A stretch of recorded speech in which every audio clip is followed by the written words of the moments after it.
Hello viewers, हमें पिछले कुछ टाइम से काफी व्यूअर्स के ये कमेंट मिल रहे थे और कुछ व्यूअर्स ने हमें मेल करके भी पूछा है कि सर एक एलोपैथिक मेडिकल स्टोर कैसे चलाते हैं, इसके बारे में पूरी इंफॉर्मेशन दीजिए। तो आज के इस वीडियो में हम इसी टॉपिक पे आपको बताने वाले हैं। वैसे मैं आपकी जानकारी के लिए पहले क्लियर कर दूं कि ये वीडियो मैं एलोपैथी मेडिकल स्टोर को लेकर बना रहा हूं, क्योंकि ज्यादातर व्यूअर्स के हमें एलोपैथी मेडिकल स्टोर को लेकर ही क्यूरी आ रही थी। लेकिन अगर आप आयुर्वेदिक मेडिकल स्टोर कैसे खोल सकते हैं, इसके बारे में अगर आप जानना चाहते हैं तो हमें इस वीडियो के नीचे कमेंट करके जरूर बताएं। मैं इस टॉपिक पे भी आगे अपने वीडियोस में आपको बिल्कुल जानकारी दूंगा।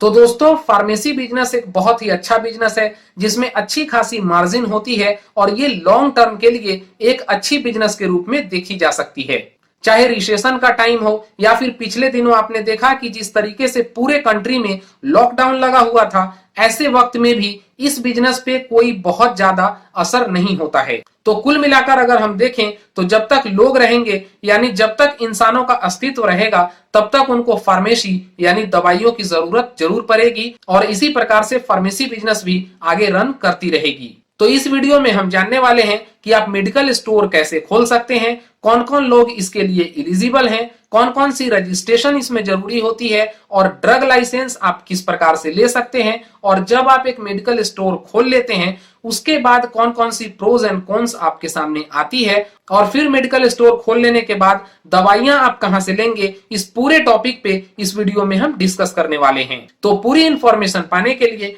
आपसे हमारी रिक्वेस्ट है कि आप इस वीडियो को बहुत ही ध्यान से अंत तक जरूर देखें। तो फार्मेसी बिजनेस को रन करने के लिए आप सबसे पहले कोई एक पब्लिक इलाका यानी लोकेलिटी को सेलेक्ट कर लें। लोकेलिटी को सेलेक्ट करते वक्त ये ध्यान रखें कि आपका स्टोर किसी पॉश इलाके में हो या फिर ऐसे जगह पे हो जहां पे एटलीस्ट पब्लिक गैदरिंग होती हो, और जिस दुकान में आप मेडिकल स्टोर खोलना चाहते हैं उसकी आप प्रॉपर डॉक्यूमेंटेशन कर लें। यानी कि अगर वो आपकी अपनी दुकान है तो उसके लिए आप ऑनरशिप पेपर अवेलेबल कर लें, और अगर आपने वो उस दुकान को रेंट पे लिया है तो रेंट एग्रीमेंट बनवा लें। और शॉप लेते वक्त दो चीजों का बहुत ही ध्यान देना होता है जो आपको कोई भी अपने वीडियोस में नहीं बताएंगे, जिसमें सबसे पहला है कि शॉप का एरिया कम से कम 10 स्क्वायर मीटर का होना चाहिए और शॉप की जो सेलिंग होती है उसकी हाइट कम से कम 9.5 फीट होनी चाहिए। क्योंकि कई बार क्या होता है कि सीलिंग की हाइट प्रॉपर नहीं होने की वजह से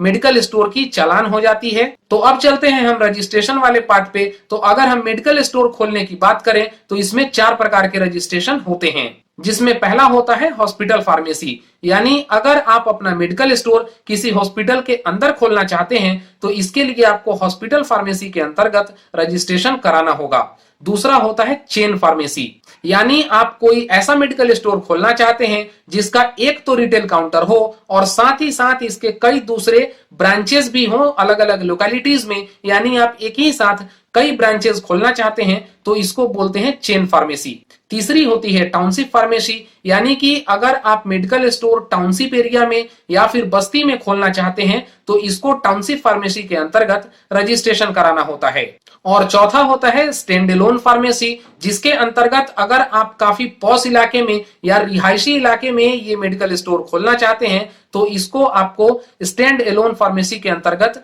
रजिस्ट्रेशन कराना होता है। तो अब अगर आप सोच रहे होंगे कि आप जो मेडिकल स्टोर की लोकेलिटी सेलेक्ट किए हैं वो किस कैटेगरी में आती है, इसको आप कैसे जानेंगे, तो इस टॉपिक को हम आगे इस वीडियो में डिस्कस करने वाले हैं। तो अब बात होती है मेडिकल स्टोर ओपन करने के लिए भारत के अगर किसी भी राज्य में आप ओपन करते हैं तो इसके लिए वैल्यू एडेड टैक्स यानी वैट की जरूरत होती है, जिसका रजिस्ट्रेशन आपको कराना अनिवार्य होगा। इसके अलावा अगर आप जीएसटी लेना चाहें तो वो भी आप करा सकते हैं, लेकिन अगर आप इनिशियल स्टेज में आप बिजनेस काफी छोटे लेवल पे स्टार्ट करना चाहते हैं तो जीएसटी के बिना भी आप स्टार्ट कर सकते हैं। लेकिन जीएसटी लेने से आपको ये बेनिफिट होती है कि कई सारी मेडिकल ब्रांड्स ऐसी होती है जो आपको मेडिसिन आपके काउंटर तक पहुंचाना स्टार्ट कर देगी और साथ ही साथ क्रेडिट फैसिलिटी भी आपको शुरू से ही मिलने लगती है। हालांकि इनिशियल डेज में आप बिना जीएसटी के भी काम कर सकते हैं अगर आपकी टर्नओवर काफी कम है। अब मैटर होता है कि ये मेडिकल स्टोर कौन लोग खोल सकते हैं,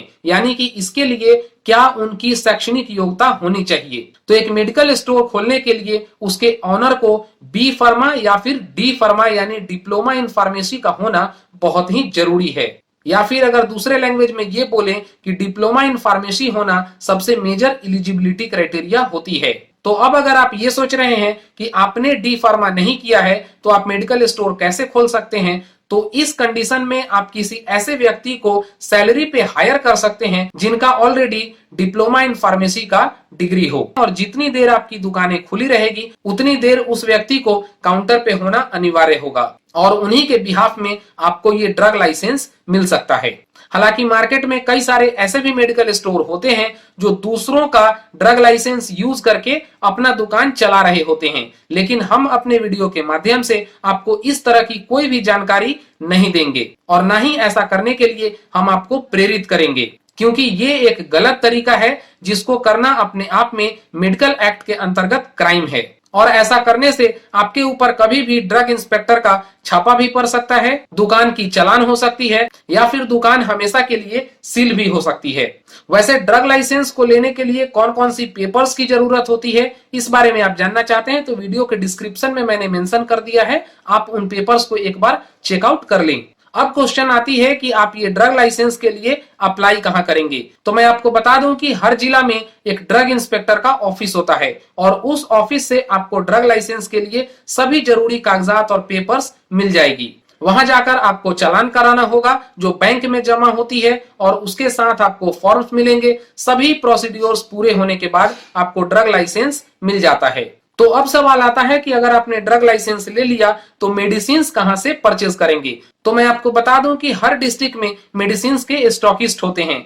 आप इसके लिए स्टॉकिस्ट के पास संपर्क कर सकते हैं, जो आपको इनिशियल स्टेज में मेडिसिन को लेकर काफी सारी जानकारियां भी देते हैं। लोकेलिटीज के हिसाब से आपको पूरी मेडिसिन वो अवेलेबल करा देंगे, और अगर आपकी उनके साथ कैश फ्लो अच्छी रही तो आपको बहुत ही कम टाइम में इस लाइन में क्रेडिट्स भी मिल जाएंगे। वैसे मेडिकल स्टोर खोलने के लिए लोगों में जो सबसे बड़ी प्रॉब्लम आती है वो है रजिस्ट्रेशन पार्ट को लेकर, और फिर मेडिसिन कहां से लें, इस पार्ट में भी लोगों को काफी दिक्कत आती है। तो इसके लिए हर जिला में एक केमिस्ट एंड ड्रग एसोसिएशन होता है, तो आप वहां जाकर केमिस्ट एंड ड्रग एसोसिएशन में संपर्क कर सकते हैं, जो आपको पूरी तरीके से इस मामले में हेल्प करेंगे। चाहे फिर वो डॉक्यूमेंटेशन पार्ट हो, रजिस्ट्रेशन हो, ड्रग लाइसेंस लेना हो, या फिर आगे चल के आपको मेडिसिन कैसे और कहां से लेनी है, इन पूरे ही प्रोसेस में वो आपको जरूर मदद करेंगे। हालांकि आपके डिस्ट्रिक्ट में केमिस्ट एंड ड्रग एसोसिएशन का ऑफिस कहां है, इसकी जानकारी भी आप वेबसाइट से या फिर गूगल करके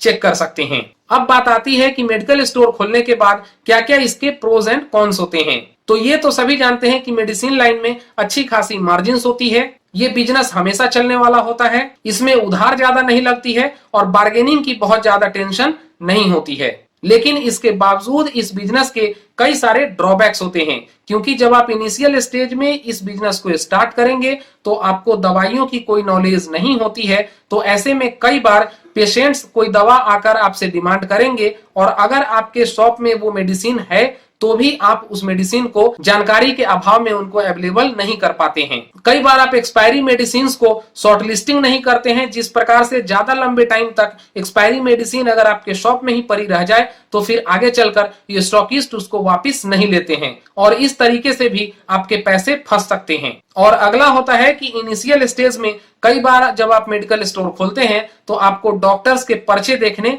सही से नहीं आते हैं। डॉक्टर्स ने कौन सा मेडिसिन लिखा है इसको आप सही तरीके से नहीं पढ़ पाते हैं, और ऐसे में अगर वो मेडिसिन आपके शॉप में अवेलेबल भी है तो भी आप पेशेंट को वो मेडिसिन नहीं दे पाते हैं। इसके बाद भी कई सारी कॉन्स है जो इस फील्ड में आती है, तो इसको लेकर अगर आप जानकारी चाहते हैं तो मैं आपको सजेस्ट करूंगा कि आप इस बिजनेस को स्टार्ट करने से पहले कुछ टाइम तक या तो हॉस्पिटल में जॉब कर लें या फिर किसी मेडिकल स्टोर में एज ए स्टाफ आप जॉब कर लें, ताकि इस फील्ड की सही नॉलेज और मेडिसिन के बारे में आपको सही जानकारी हो सके। कुछ दिन फील्ड में या फिर दूसरे मेडिकल स्टोर पे काम करने के बाद आपको इन सभी चीजों की जानकारी हो जाएगी, और तब जाकर अगर आप मेडिकल स्टोर खोलते हैं तो यकीन मानिए आपका बिजनेस बहुत ही तेजी से बूस्ट करेगा और आप इस बिजनेस में लंबे समय तक सस्टेन करेंगे और एक अच्छी लाइफस्टाइल जी सकते हैं। वैसे मैं आपको बता दूं कि एक एलोपैथी मेडिकल स्टोर खोलना और फिर आयुर्वेदिक मेडिकल स्टोर खोलना, इन दोनों में ही प्रोसेस बिल्कुल डिफरेंट होती है।